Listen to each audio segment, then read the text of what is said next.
A radio legend died this weekend, Ray Goulding, the Ray of the Bob and Ray comedy team. Goulding died of kidney failure at his Long Island home. He was 68. Ray Goulding and Bob Elliott teamed up in the late 40s at a radio station in Boston. They were such a hit that NBC signed them to a network contract. Bob and Ray were masters of improvisation, and they created a whole variety of characters for their radio and TV shows, for their famous commercials. Their comedy was unique and always gentle. Goulding wouldn't have it any other way.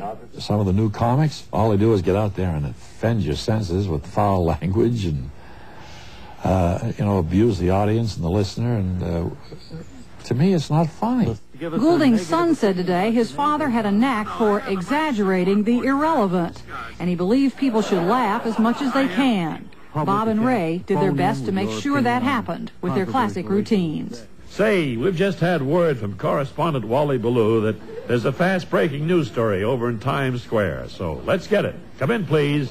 Wally Ballou. Lee Ballou in Times Square. I've discovered that some of my best stories come from merely striking up a conversation with the man on the street. I wonder if I could have your name, sir, and what you do. Ward Smith. I'm a cranberry grower. I own cranberry bogs.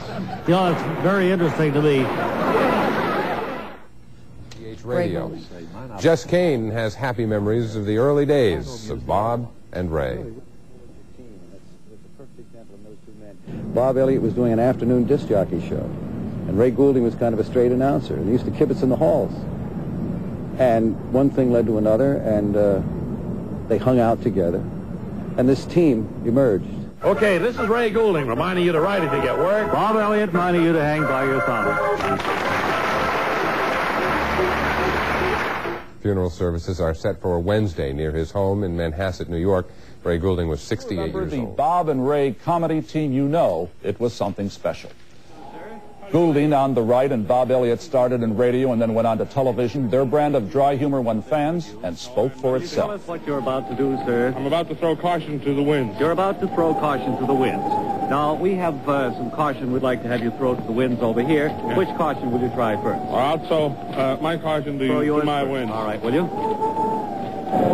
All right, you've thrown your caution to the wind, sir. Will you try throwing our caution to the winds, please? And then compare. Help you.